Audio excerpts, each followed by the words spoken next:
de palpitante actualidad y que es un tema sobre el cual ha habido desarrollos en los últimos tiempos y es de interés para todos los anestesiólogos y los residentes saber sobre cómo ha afectado el fraude en investigación en la práctica de la anestesiología. Nuestro conferencista de hoy es el doctor David Rincón, quien es médico de la Universidad Nacional, es anestesiólogo de la Universidad Nacional, máster en epidemiología también de la misma universidad, y actualmente se desempeña en el departamento de anestesiología de la Clínica Universitaria Colombia y en la unidad de investigación de Colsanitas. Entonces queda con ustedes el doctor David Rincón. Muchas gracias al doctor Valero y a ustedes por atender la invitación que se les hizo el día de hoy. Pues como mencionaba el doctor Valero, la idea de hoy es hablar algo y recordar algunos hechos relacionados con algo que ha venido ocurriendo recientemente o que se ha venido como descubriendo y saliendo a la luz pública alrededor de algunas malas prácticas de investigación, especialmente relacionadas con el área de la anestesiología. Y obviamente pues este es un tema que es bastante importante porque no solo es que alguien se sienta a inventarse unos datos, sino que como vamos a tratar de armar el rompecabezas, se darán cuenta ustedes que incluso podríamos hacer inferencias de que hay personas que habrán muerto a consecuencia de recomendaciones que surgen después de estas investigaciones que han resultado ser completamente fraudulentas. Entonces vamos a intentar armar sobre cuál es el impacto real que ha tenido estos fraudes que se han descubierto y posiblemente algunos que están por descubrirse sobre el impacto de nosotros en la anestesiología clínica. El fraude posiblemente sea una de las conductas más arraigadas en la cultura del humano. De hecho, no sé si ustedes tuvieron la oportunidad en estos días de recibir o ver algún tipo de mensajes de esto. Entonces, pues, la verdad me llamó mucho la atención porque habían comentarios de personas que decían, pues, le van a tener que dar la nacionalidad a más de la mitad de los colombianos porque ahí están los apellidos de todos. Curiosamente, mientras que estaba actualizando esta charla, que estaba preparada desde hace bastante tiempo, me encontré yo con esta sorpresa. Es decir, que todo lo que surgió en la red alrededor de estos supuestos privilegios que iba a dar el gobierno español para un grupo de personas, pues resultó, curiosamente, ser un fraude. Y esto me recuerda alguna frase que le escuché alguna vez a alguna persona, que decía que el humano es un ser muy crédulo, es muy fácil engañar a un humano. De hecho, es más fácil convencerlo de que lo están engañando que engañarlo. Entonces, es como si nuestra tendencia fuera a buscar en qué creer.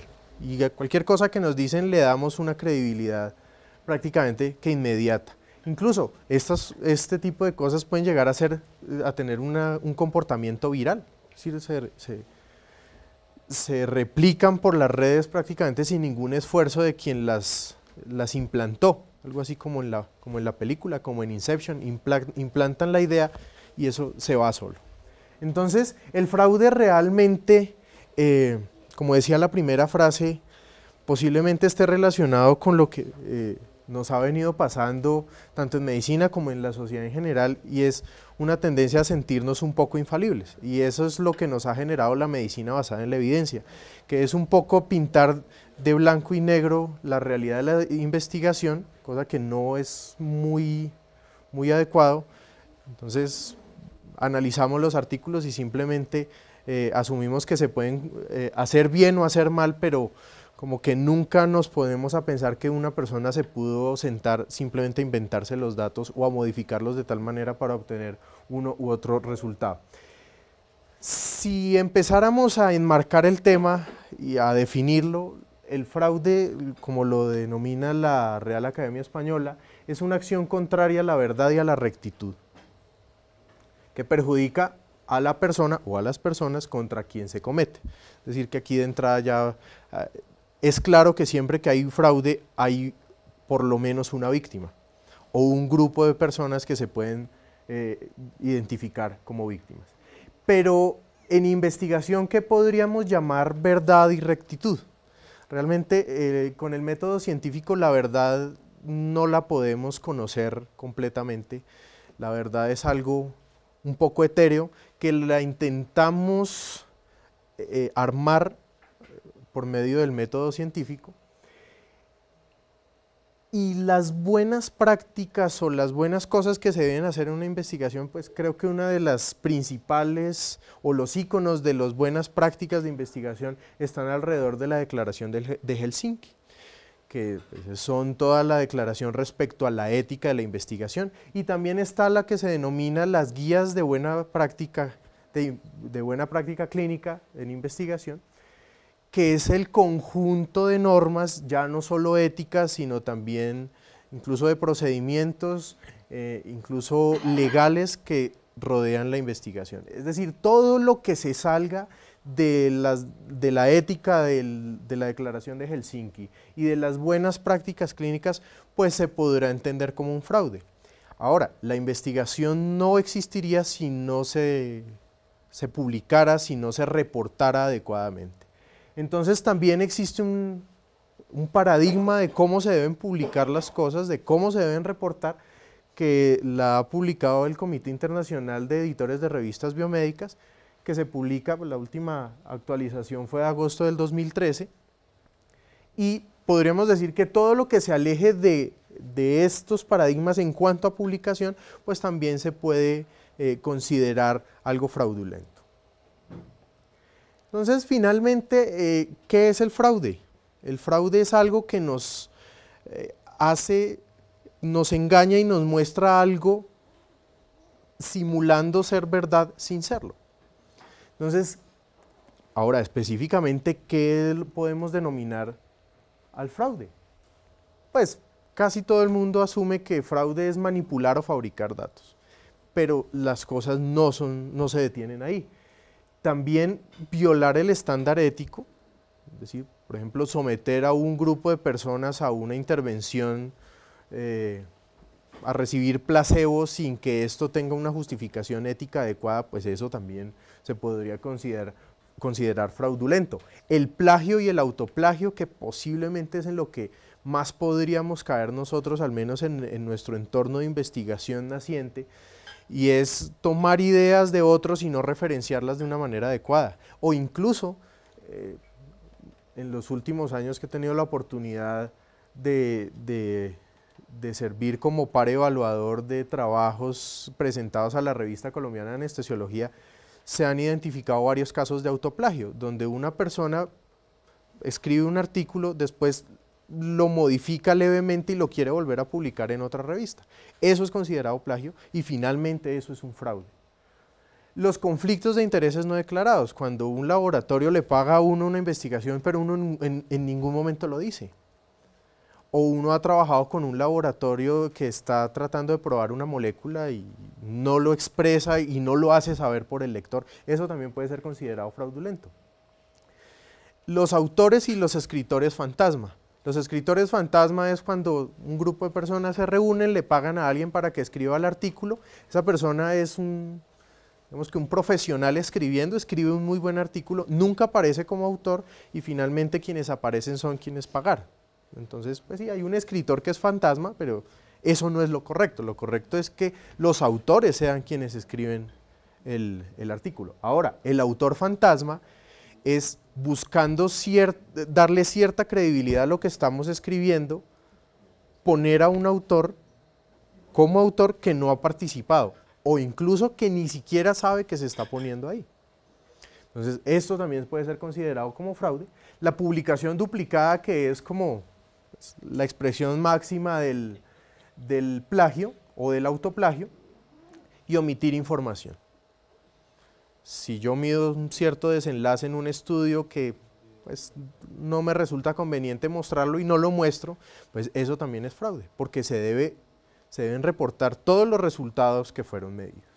Entonces, ya si armamos todo esto, pues nos damos cuenta que hay muchas maneras de hacer fraude, pero la siguiente pregunta que uno se dice, ya teniendo claro qué es fraude y qué puede ser considerado fraudulento, es ¿qué tan frecuente es? Y es muy difícil medirlo, pero algunos autores lo han intentado hacer. Entonces, en esta revisión sistemática, donde buscaron muchos artículos que han investigado eso, entonces hay algunas metodologías que lo que hacen es intentar buscar de muchas maneras qué artículos tienen datos falsificados o datos fraudulentos. Y la otra metodología es mucho más directa y es preguntarle anónimamente a los autores, ¿ustedes lo han hecho? Lo que uno puede inferir es que esas dos metodologías siempre darán frecuencias más bajas de lo real. Es decir, todo lo que veamos de frecuencia, sea cual sea, lo más probable es que la realidad sea más alto. Pero veamos a ver qué fue lo que encontraron. Entonces, relacionado con inventarse datos, ellos encontraron que es bastante consistente que alrededor del 2% de los estudios publicados o investigados pueden llegar a tener algún tipo de datos inventados. Bueno, pero con respecto a la manipulación de datos, encontraron que eso puede estar entre el 13 y el 14%. Ahora, si nos vamos a la realidad, posiblemente esto pueda ser el doble, puede ser el 4 y el 30. ¿Sí? En otra revisión sistemática, ya con respecto a problemas de autoría, es decir, autores fantasma, escritores fantasma y todo esto, ellos encontraron en promedio que se encuentran problemas en el 30% de los artículos investigados. Pero encontraron algo muy llamativo, no sé si a ustedes les llama la atención, por ejemplo, estos que son bastante más altos, que pueden llegar incluso al 60, esto como a más o menos 50. Estos, lo curioso es que estos son en sitios muy específicos, como en Sudáfrica y en Asia. Es decir, que esto tiene un comportamiento también diferente según la zona geográfica. Ahora, en la América Latina no hay estudios, no sabemos, pero de pronto, si estamos entre la mitad de eso, estaríamos como entre 30 y 40%, es decir, autores que no son los autores, o personas que fueron autores y no aparecen, en fin, muchos problemas de autoría. Y uno podría decir, bueno, finalmente todo fraude que se descubre y se investiga, pues no nos preocupemos mucho porque finalmente en algún momento va a aparecer la famosa retracción de las revistas y de los editores.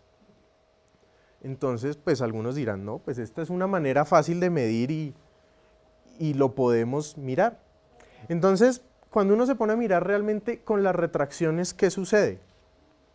No todas son por fraude. Apenas en este estudio, ustedes más o menos hacen el cálculo, más o menos el 30% de las retracciones están relacionadas con un fraude en la investigación. O sea, apenas una de cada 3. El resto están relacionadas con errores de los autores, es decir, cosas que se cometieron involuntariamente, datos que de pronto no se escribieron de una manera adecuada o se enviaron bien en el manuscrito y en el momento de diagramarlos no quedaron muy bien. Entonces, pues finalmente la inmensa mayoría de los problemas no son voluntarios los que generan la retracción. Entonces estas retracciones pues posiblemente ya no sean un tan buen reflejo de lo que está ocurriendo en el fraude.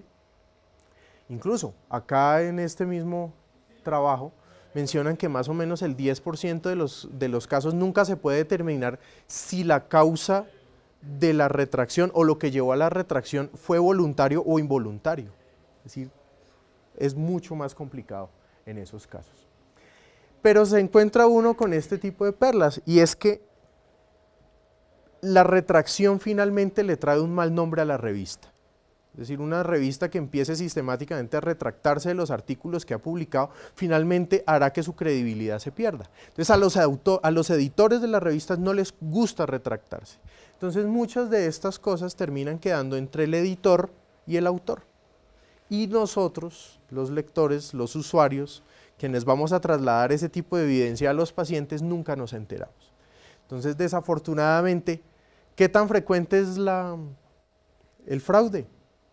No sabemos. Lo que sabemos es que puede en muchos escenarios ser bastante alto y mucho más de lo que uno puede pensar.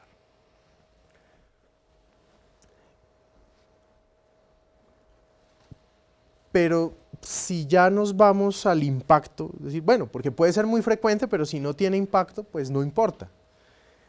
Pero, ¿será que alguien se ha perjudicado de los fraudes que se han cometido?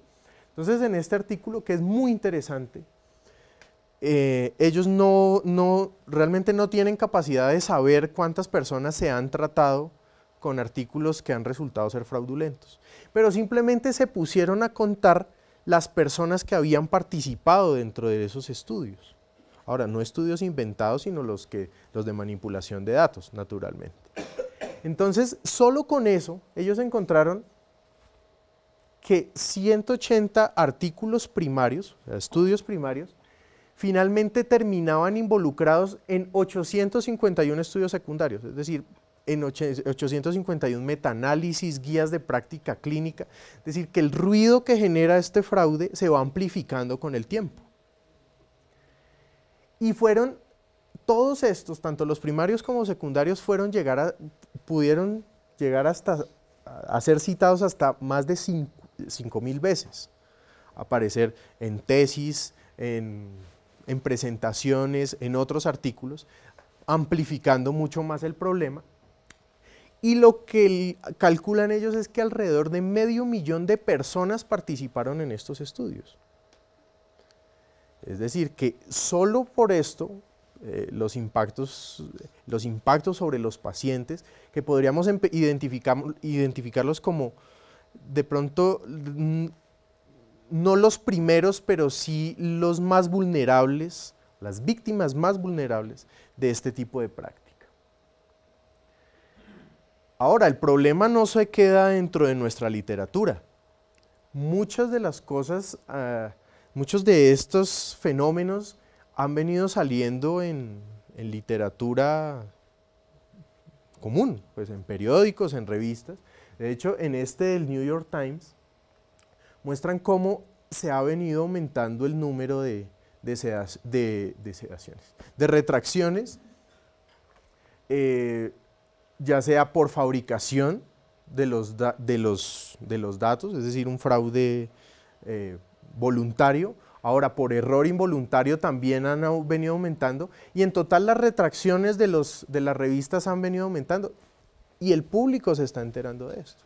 Es decir, es un problema bastante grave. Pero ya si intentamos poner todo esto ya bueno, y esto sí ha sido real, en la anestesia cómo lo ha tocado, pues lo primero que podríamos ver es esto. Esto salió en el periódico del Mundo español, periódico de Madrid, hablando sobre esta molécula. Esta molécula inicialmente salió al mercado en el año 1999, pues todos lo conocemos como un inhibidor selectivo de la ciclooxigenasa 2, que disminuía en teoría, muchos de los riesgos relacionados con los no selectivos. Se empezó a ver como una muy buena promesa de todo este grupo de fármacos, al punto que en el año 2002 la FDA lo autorizó para artritis reumatoidea y se empezó a usar, porque realmente es muy buen analgésico. El problema ocurrió cuando en el año 2004, en un estudio experimental, después de conocerse unos resultados, el laboratorio que lo vende decidió retirarlo del mercado, porque en el laboratorio, según las palabras que ellos usaron, y me estoy refiriendo completamente a lo que dice el artículo, encontraron sorpresivamente que aumentaba el riesgo de infarto, de eventos cardíacos. Y pues decidieron retirarlo del mercado. El problema es que después del año 2004 empezó a conocerse que el laboratorio tenía estos datos desde mucho antes del año 2004, incluso desde antes, mucho antes de que se autorizara para muchos otros usos. Es decir, que conociendo información, la omitieron para que el mercadeo no se dañara. Y de hecho, lo que el titular de la noticia es que en los pleitos les ordenaron el pago de más de 950 millones de dólares, pues obviamente por esta conducta que muchos han catalogado como fraudulenta. Y estamos hablando de lo que se conoce no solo en literatura médica, sino en literatura de todos. Ahora, esto de Bloomberg. No sé si ustedes recuerdan de la triple viral, de las vacunas que se empezó a hablar que del sarampión, la parotiditis, la rubiola, que los niños hacían autismo. El problema de esto fue que una vez esto se publicó, esto fue en el año 98, el cubrimiento de la vacunación de estas enfermedades decayó impresionante. Pues si ustedes como padres les dicen es que eso se relaciona con autismo, pues eso genera mucho terror. Después, en el año 2002, en un estudio muy bien hecho, pues se encontró que eso no era tan verdad, y eso hizo que todo el grupo de científicos alrededor de este tema le cayeran a los autores del primer estudio y se dieron cuenta que ellos empezaron a fabricar una cantidad de datos y finalmente todo esto resultó ser fraudulento. Es decir, vean que tampoco, acá no buscaban vender nada, pero aquí, ¿qué buscarían? No? Probablemente, no sé, algo de figuración, no sé, pero resultó ser un fraude. Es decir, que esto ya viene acrecentándose y las personas que no necesariamente son médicos ya van conociendo que este tipo de cosas se están presentando. Y finalmente, ¿qué nos va a generar esto? Que las personas que no están en nuestra área finalmente van a perder credibilidad a las cosas que nosotros podemos hacer o recomendar. Pero ya si nos metemos a anestesiología, a identificar los casos que han ocurrido, que nos tocan directamente, pues uno de los primeros es de este doctor japonés, Fuji. Un doctor muy reconocido hasta hace algún tiempo en el tema de náusea y vómito posoperatorio. Investigó prácticamente sobre todas las moléculas, al menos las más comunes, y tiene un cuerpo considerable de investigación relacionada con el granicetrón, el ondansetrón, la metoclopramida. Pero este doctor, que no solo publicó estudios en humanos, sino también en animales, más o menos, porque no todos los estudios se han podido, no se sabe si son reales o no, pero lo que se sabe hasta este momento es que entre el año 91 y el año 2001 publicó 169 artículos que resultaron ser falsos. Entonces, si este señor publicó tanto de ondansetrón, tanto de metoclopramida, tanto de granicetrón, entonces, ¿qué sabemos sobre eso? Entonces, uno de los primeros autores que le puso el ojo, y prácticamente podríamos decir que el doctor Carlisle fue el gestor de descubrir el fraude del doctor Fuji, él empezó a encontrar esto. Empezó a encontrar que, si ustedes pueden de pronto aquí encontrar, están las bolitas azules son los estudios del doctor Fuji y los amarillos son de otros autores. Vean cómo la inmensa mayoría son de él. Pero si él cuando hacía los resultados y trataba de buscar los resultados agrupados, vean cómo los estudios amarillos daban unos resultados agrupados que eran más cercanos a la neutralidad, pero los de él consistentemente mostraban unos resultados mucho más favorables. Ahora, esto relacionado solo con granicetrón. Es decir, que su investigación deliberadamente favorecía el granicetrón. Este es más o menos el comportamiento de los estudios de él. Estos son el número de estudios por año, las barras, y las líneas representan el número de pacientes que estaban incluidos en esos estudios. Vean que su publicación fue bastante prolífica, más o menos hacia el año 97, 98, 99, y pues tuvo un comportamiento como, pues como una curva, como con una tendencia normal. También las barritas blancas son de estudios en animales, las grises son de estudios en humanos. El hombre publicaba de todo, aparecía en todas partes. Pero este doctor Carlisle, que tiene un conocimiento sobre matemática bastante interesante y sobre estadística, el hombre se fue buscándole todos los reportes sobre todos los parámetros que él describía en los estudios. Entonces buscaba sobre edad, sobre el sexo, sobre talla, peso, y a todos los sometió a un análisis estadístico. Pero yo les traigo aquí para ver solo uno muy llamativo, y es la fecha de la última menstruación de los pacientes, porque él empezó a relacionar que la fecha de la última menstruación, según el día de la cirugía, podría aumentar o disminuir el riesgo. Bueno, el hombre llegó y lo analizó. Y estos son los estudios que no son del doctor Fujii, y estos sí. Vean cómo la distribución es tan diferente. Esta distribución es completamente anómala. Esto no puede ocurrir en la realidad. La única manera de que esto ocurra es que una persona se siente y se invente los datos. Entonces obviamente él saca todas las pruebas estadísticas y no lo hace solo con esto. En esta referencia ustedes pueden encontrar que lo hace con el peso, con la talla, con todo. Y consistentemente todos estos factores tienen una distribución que es completamente anómala en los estudios del doctor Fujii. Entonces después de esto, claramente él se inventó los datos de los estudios. Eran estudios relativamente pequeños, la inmensa mayoría, pero tuvo bastante impacto sobre eso. Ahora, pero él realmente impactó sobre lo que sabemos de náusea y vómito. No sé, acá quienes usan metoclopramida para profilaxis. La inmensa mayoría de personas lo dejaron de usar porque no sirve. Pues este era el escenario del año 99, la metoclopramida no servía. Esto es una forma un poco diferente de mostrar los resultados, un poco diferente de la manera habitual de los metaanálisis, pero básicamente lo que encontramos es que según el riesgo entre recibir o no recibir metoclopramida, pues no hay diferencia. No tiene un buen efecto profiláctico. Pero salió publicado esto ya casi hace 2 años. Y repitieron la revisión sistemática sacando los estudios del doctor Fujii.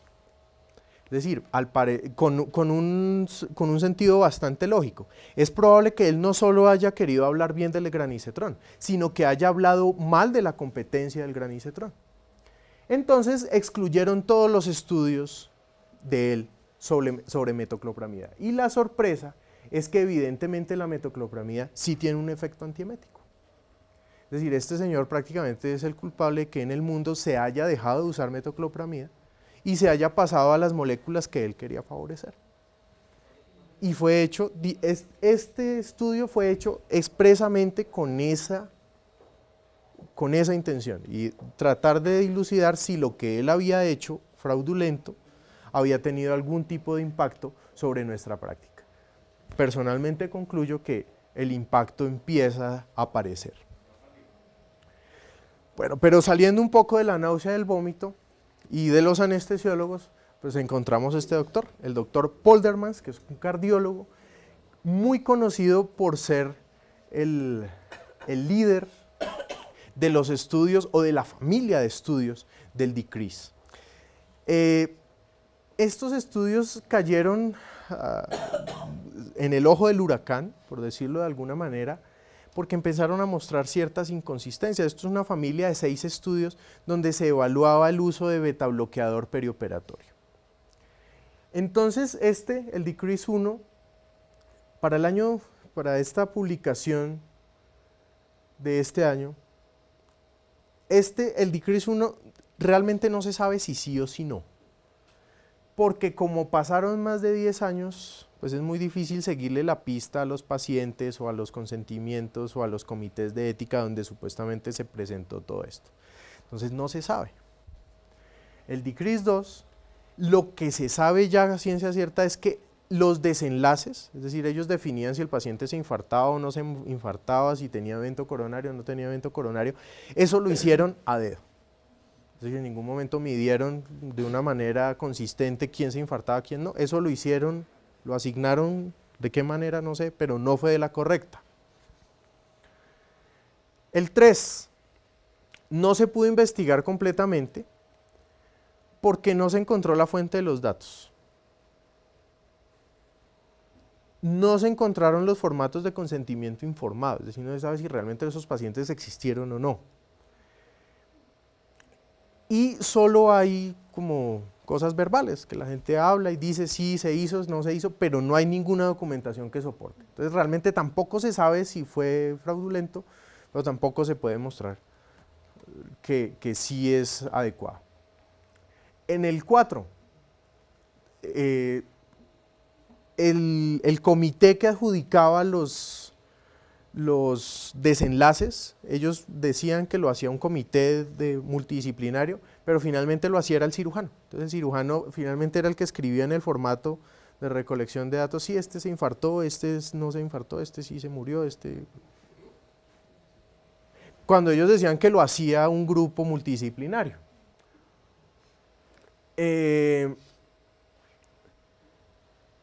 Encontraron que habían eventos ficticios que no, dentro del estudio, pero cuando eso se buscaba en las historias clínicas de los pacientes no aparecían.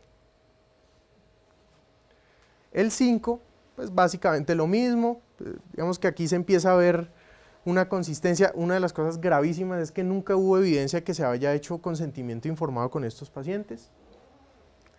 Y en el 6 hubo métodos ficticios. Supuestamente los pacientes se sometían a una prueba de estrés, pero el 97% nunca la recibió. Entonces, bueno, dicho ustedes ya se pueden dar cuenta de cómo es esto. Entonces, la evidencia, recordemos antes de todo esto, que existen dos grandes guías, una que es la de la AJA y otra es la guía europea, y ambas guías, basadas en estos estudios, recomiendan el uso perioperatorio de beta bloqueador en un grupo específico de pacientes de alto riesgo, ya sea de alto riesgo quirúrgico o de alto riesgo anestésico. Bueno, pero después de que se conoció esto, estos autores se pusieron a ver, bueno, venga, ¿qué pasa con el riesgo de infarto? Entonces ellos dicen, vea, si cogemos los estudios bien hechos, encontramos que el riesgo de infarto, el riesgo de infarto, pues es muy similar, digamos, no podemos encontrar diferencias significativas entre los estudios bien hechos y los mal hechos. Entonces, bueno, por ese lado como que uno se tranquiliza, pareciera que no hubiera impacto. Pero vean cuando se mira la mortalidad. Entonces estos son la familia del decrease, esos son los únicos que vieron mortalidad. Vean cómo la tendencia clara del metaanálisis es que hay una disminución considerable de la mortalidad. No alcanza a ser significativo, pero es una tendencia muy halagadora. Pero estos son los estudios que en teoría son fraudulentos. Ahora, si los comparamos con los que no son fraudulentos, encontramos que la mortalidad se aumenta. Entonces, si tratamos de poner eso junto, estos son los estudios fraudulentos y estos son los que no tienen ningún problema. Entonces estos autores se preguntan por qué razón ni la AJA ni la Sociedad Europea se han retractado de las guías. ¿Cuántas personas han recibido beta bloqueador porque personas como nosotros, creyendo en esas guías, se los hemos puesto a los pacientes? Ahora, si nos vemos aquí, que es un aumento consistente, vean que es significativo, es decir, es el uso de beta bloqueo perioperatorio en pacientes que no lo vienen recibiendo de una manera crónica, aumenta la mortalidad en un 27%. Es decir, hay personas que han muerto por estudios fraudulentos.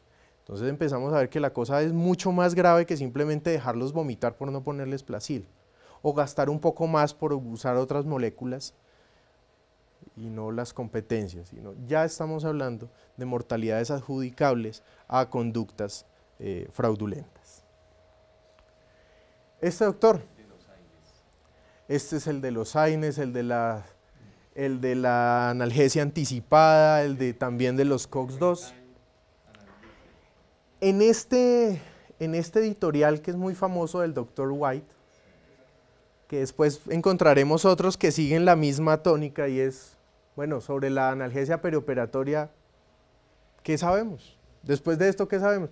Aquí él presenta una tabla que la idea no es que vean esto, pero él ahí pone una lista de 18 artículos retractados.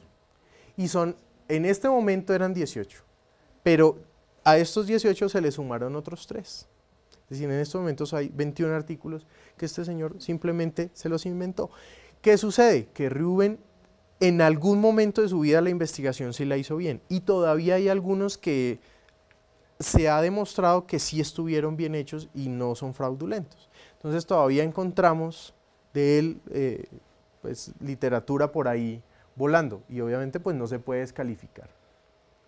En este trabajo hicieron lo mismo, dijeron, bueno, ¿y cuál es el impacto de lo que ha hecho Reuben? Y dicen, bueno, si las revisiones sistemáticas son cualitativas, están completamente sesgadas. Si son cuantitativas y están mal hechas, están completamente sesgadas. Pero si son cuantitativas y bien hechas, les podemos creer siempre y cuando la cantidad de pacientes de estos estudios fraudulentos no supere el 30% de los pacientes del total del metaanálisis. Son una cantidad de condiciones que finalmente uno dice, ¿sabe qué? Volvámoslos a hacer. Pero realmente, ¿qué es lo que sabemos? Pero pareciera que el impacto que lo que tuvo de lo que publicó Reuben sobre lo que sabemos de analgesia es sobre todo cuando se mira las cosas desde el punto de vista cualitativo, porque no eran estudios muy grandes, no eran estudios de muy alto impacto los que fueron fraudulentos. Y pues este es como el boom, este es el último, que es el doctor Bolt. Este doctor que escribió muchísimo sobre el uso de hidroxietil starch para la reposición perioperatoria y en pacientes críticos. Vean el título del editorial. Básicamente lo mismo. Sobre los almidones, ¿qué sabemos? Después de 32 estudios retractados, en alguna discusión académica alguien se atrevió a decir 32 estudios, eso no nos afecta en absolutamente nada. Y salió publicado, desafortunadamente aquí no lo traje, pero salió publicado una revisión sistemática, eso sí, pagada por el laboratorio, donde dicen eso, ¿no? Eso no tuvo absolutamente ningún impacto.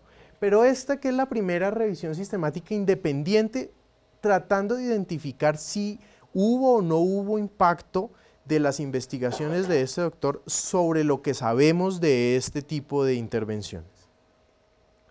Entonces lo que ellos encuentran es que de una manera general lo que hay es una pequeña tendencia a aumentar la probabilidad de muerte con el uso de este tipo de medicamentos. Pero pues nada consistente, algunos usarían términos como es un aumento marginal, de todas formas toca el 1, hay dudas, bueno, en fin. Pero cuando se empiezan a mirar los estudios del Dr. Bolt, la historia se repite consistentemente. Entonces estos estudios muestran una tendencia, no muy clara, pero sí una tendencia a que disminuyen la mortalidad, más o menos alrededor del 10%. No alcanza a ser significativa, pero esos son los estudios de él. Pero cuando se mira todo el resto, se mira que hay un aumento significativo de la mortalidad que es alrededor del 9%. Es decir, que lo que hacen los estudios de él, aunque no logran demostrar y no alcanzó a inventar lo suficiente como para mostrar que sí servían, pero sí alcanza a ocultar que son medicamentos peligrosos.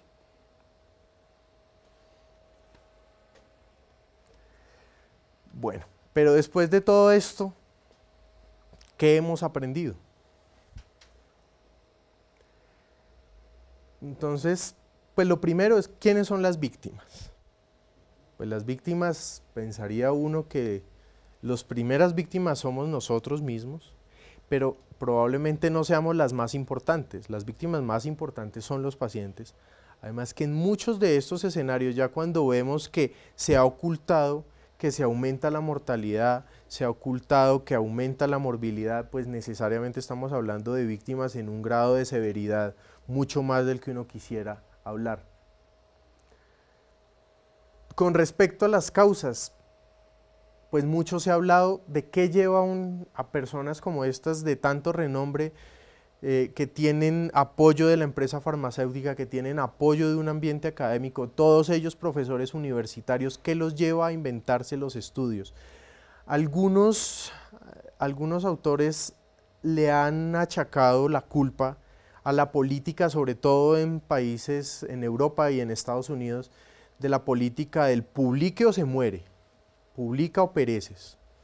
Entonces, les empieza a generar una angustia tal a estas personas no tener su tren de publicación permanente, que cuando ya no tienen más estudios para hacer y no tienen cómo generarlos, pues simplemente empiezan a inventar.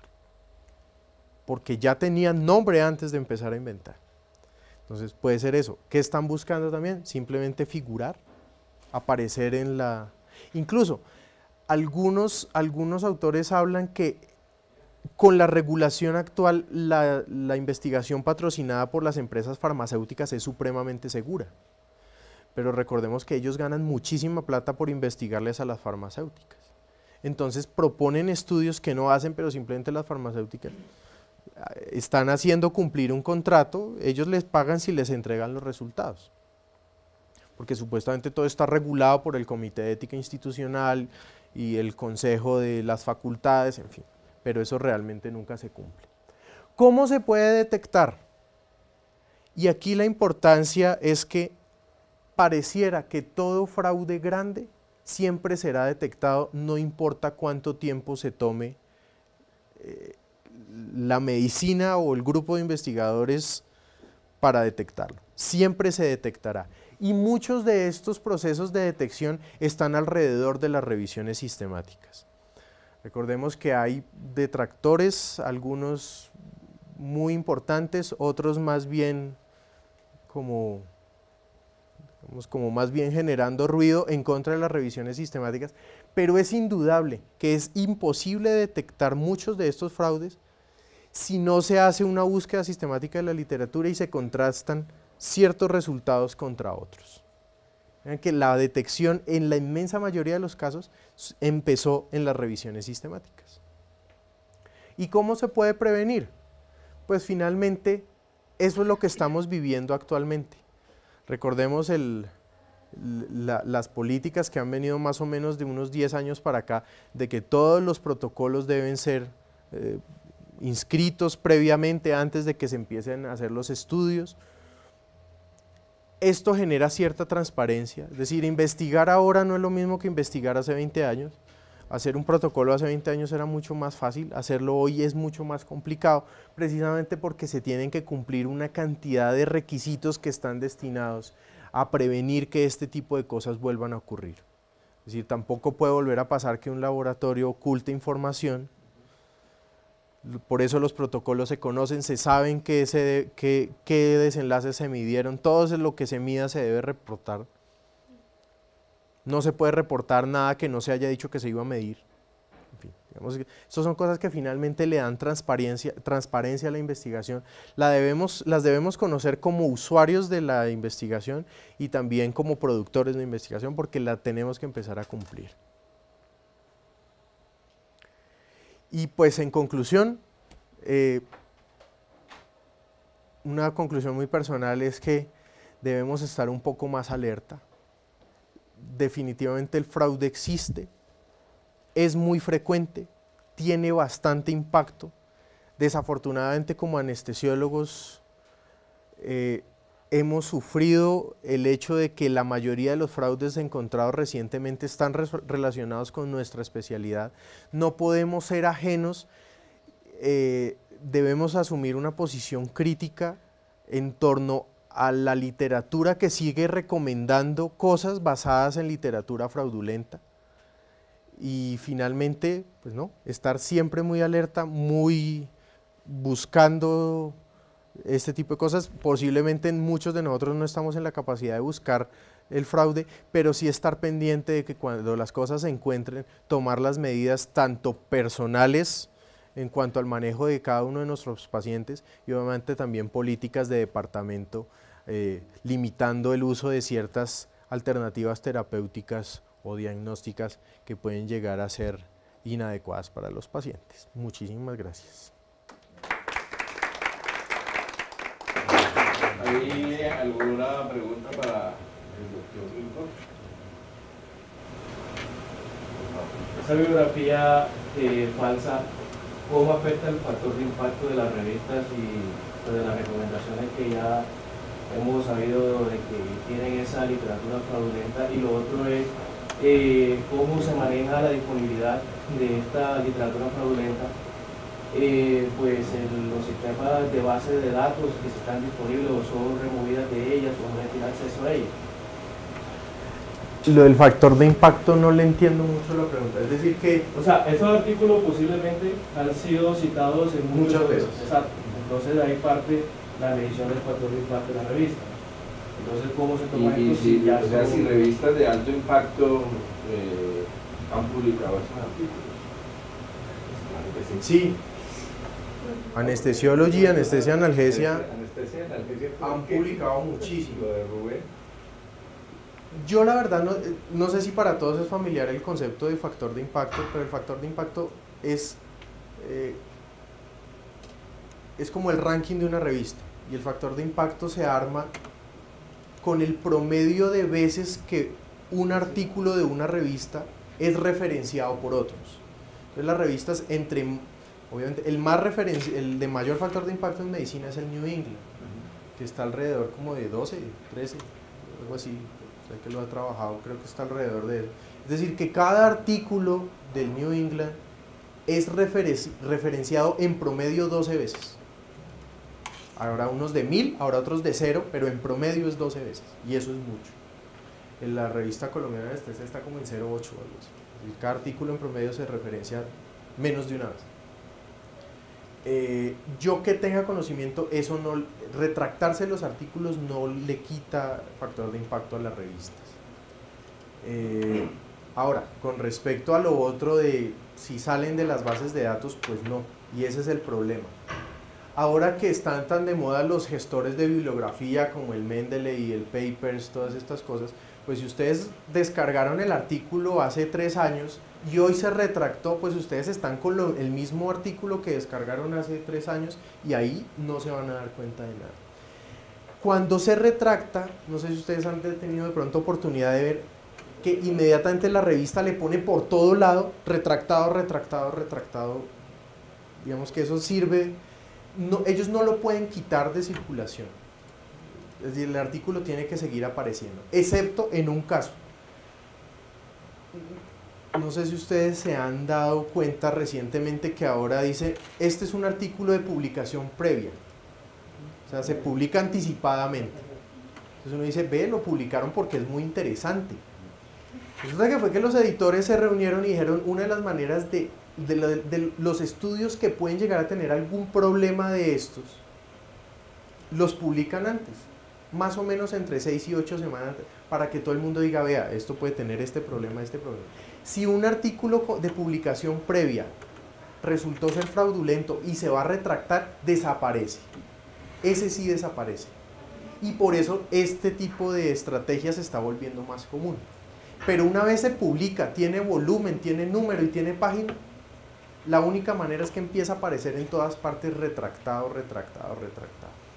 Pero si nosotros tenemos una versión antigua, nada que hacer. De estos autores que se nombró solo hay un anestesiólogo, ¿cierto? Que es Rubén y Fuji. ¿Vos también es anestesiólogo? Sí. ¿Existe alguna página donde estén los artículos que sean fraudulentos? Hay una... Aquí alcanzó a salir, de pronto fue que no fui muy... pasé por encima de pronto. Este es un blog que es como el observador de la retracción. Todo artículo que se retracta en ciencia aparece ahí. Uno se puede suscribir y pues ahí le llegan. Y ellos están pendientes de todo lo que se retracte.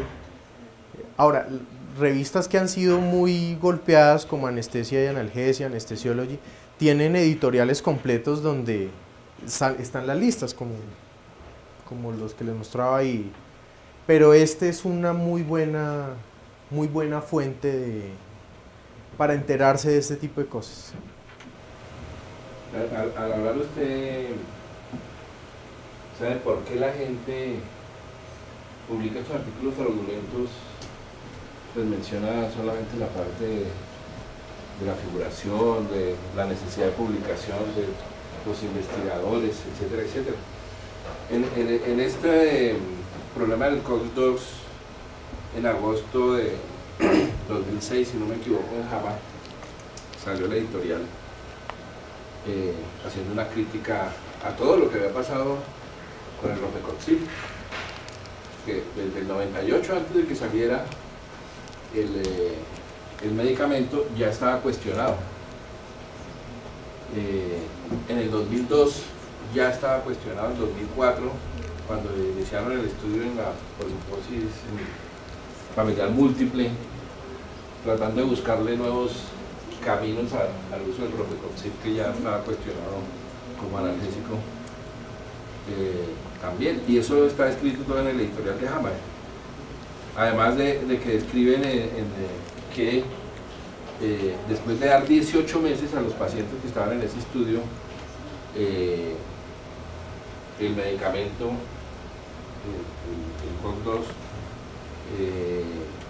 se dieron cuenta que la mortalidad estaba significativamente aumentada en los pacientes por trombosis coronaria que estaban recibiendo versus los que no estaban recibiendo el medicamento.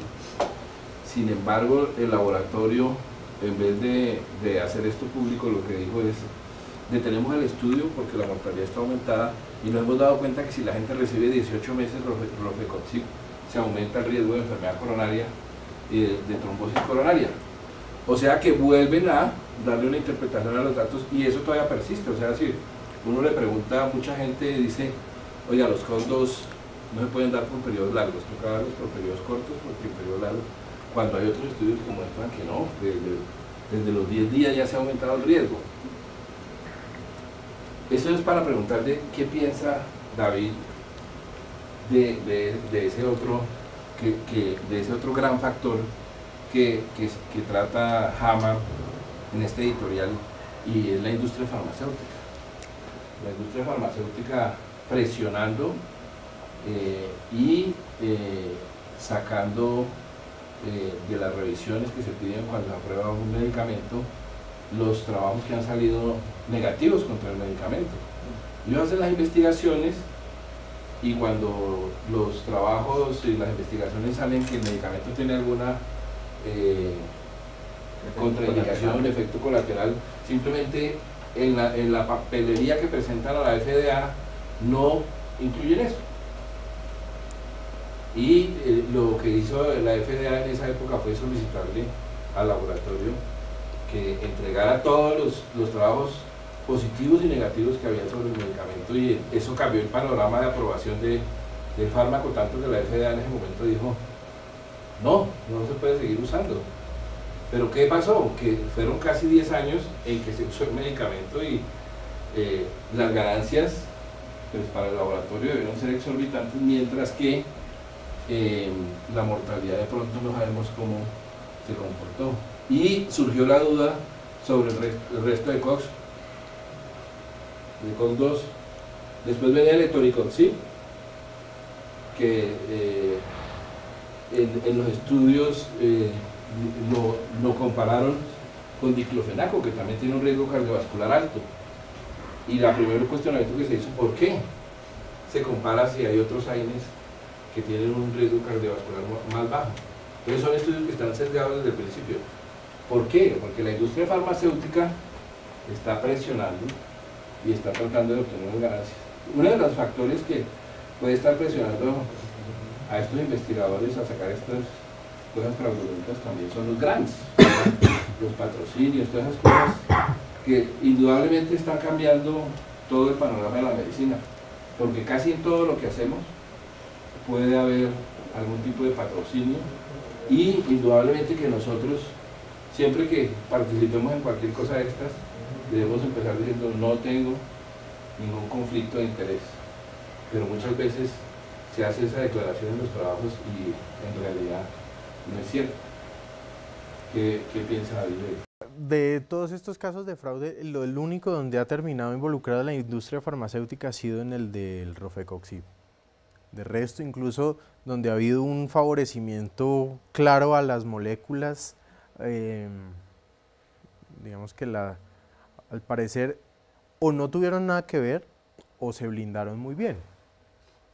Pero no se puede concluir que ellos ni favorecieron ni le exigieron al investigador hacerlo. Lo que sí es cierto es que a raíz del caso Vioxx, donde se obligó a que todos los estudios debe conocerse y debe publicarse el protocolo antes de recoger el primer paciente, eso blindó mucho al gremio, pues, de este tipo de cosas, porque en el momento donde se conoce el protocolo, pues, y se sabe que van a medir infarto a los 20 días o un mes o 6 meses, pues necesariamente uno va a buscar ese resultado. Entonces ya no pueden ocultar resultados. Y creo que eso fue uno de los caminos más importantes. Ahora, la sensación que le da a uno es que las formas de hacer fraude son mucho más elegantes. Conozco de primera mano un protocolo de un producto X, pues que no viene al caso, donde los criterios de selección, esto era patrocinado por la empresa farmacéutica, y los criterios de selección de los pacientes es que hayan participado en otro estudio que ellos ya tenían y que hayan tenido mejoría clínica con el uso del medicamento que tenían. Y lo que iban a hacer es un estudio experimental en el que, entonces, una población supremamente seleccionada, es decir, los que ya usaron el medicamento no tuvieron efectos adversos y se mejoraron, y los aleatorizan a seguir con el medicamento en la misma dosis o a suspenderlo. ¿Qué va a dar ese resultado? Pues que los que están en placebo se van a desesperar sin el medicamento, porque ellos solo van a meter en el estudio a los pacientes que ya se sabe que no tuvieron efectos adversos y que ya se sabe que se mejoraron. Entonces uno dice, ¿esto es correcto o no es correcto? ¿Favorece a la molécula? Sí. ¿Es fraude? ¿En dónde lo mete uno como fraude? ¿Estuvieron bien aleatorizados? Sí. ¿Firmaron consentimiento? Sí. ¿Se aprobó todo por comité de ética? Sí. Es decir, digamos que echa la ley, echa la trampa, ¿no? Entonces, las formas de ir maquillando o consiguiendo buenos resultados va apareciendo. Entonces, cuando uno mira ese protocolo, uno dice, pues está hecho para que funcione. La industria farmacéutica tiende mucho cuando sacan nuevas moléculas de cualquier cosa que aparece en el mercado, antihipertensivos, lo que sea, sacan un nuevo medicamento y dicen, miren, esto tiene una P, no sé qué. Y cuando uno mira el estudio del fondo, entonces son poblaciones extremadamente grandes. Entonces, cuando las poblaciones de los estudios son muy grandes, uno sabe, como el valor de la P es inducido por el estudio, uno inmediatamente sabe que la P va a salir bajita, entonces va a salir significativa. Y lo que se tiene que mirar de fondo es, ¿qué impacto tiene ese nuevo medicamento o esa nueva droga en el desenlace que ellos quieren medir, en el desenlace específico? ¿Y cuántos pacientes se tiene que tomar eso para suprimir ese desenlace? Y cuando uno se pone a ver la cantidad de pacientes que se tiene que tomar eso para suprimir, por ejemplo, el riesgo de una CV, es absurdamente alto comparado con los medicamentos que se están tomando. Pero esa es la estrategia usual de la industria farmacéutica, además de la forma de interpretar los datos, y cuando uno lee los artículos. Claro, por ejemplo, una interpretación que se le hizo mucho a esta época de los COX-2, cuando los compararon con naproxeno, decían, el problema no es que aumenten el riesgo, lo que pasa es que el naproxeno es cardioprotector. Ah, sí. Eso lo dije. Sí. Claro, pues todo depende de cómo usted lo... Y todo es mercadeo, finalmente. Todo es mercadeo. La otra cosa es lo difícil de que es sacar un investigador de estos de la circulación de investigación, porque el caso de Fuji desde el 2012 estaba cuestionado y en la descripción narrativa que hacen en Carlisle lo metió en un metaanálisis, le dijeron no meta los resultados de Fuji porque se van a su metaanálisis y él los metió, y después de que se dio cuenta fue que él se dedicó a perseguirlo, pero ni siquiera con lo que tú dices lo logró sacar, hasta que no se logró demostrar, porque él salió, no siguió investigando en anestesia, sino que ya hacía investigación en ortopedia, en otras... Empezó a publicar en ese tipo de revistas. Entonces, ¿qué pasó? Que simplemente cuando pasó un nuevo proyecto, llamaron a la Universidad de Japón, que él había puesto como aval, y dijeron, no señor, aquí no conocemos ningún Nicole Fuji, nosotros no le hemos dado ningún aval, y ahí fue que se cayó, y se cayeron los primeros 14 artículos que estaban publicados, y se vino la catástrofe para él. ¿Cuánto duró eso? Yo creo que duró más de 10 años. No, todavía, porque es que lo de Fuji, si uno mira la última guía que apareció en el 2014 en Anestesia, Analgesia y en otras revistas sobre las guías de prevención de náusea y vómito posoperatorio patrocinados por la Sociedad de Cirugía Ambulatoria, o sea que es una guía patrocinada por una sociedad científica sin nada de la industria farmacéutica.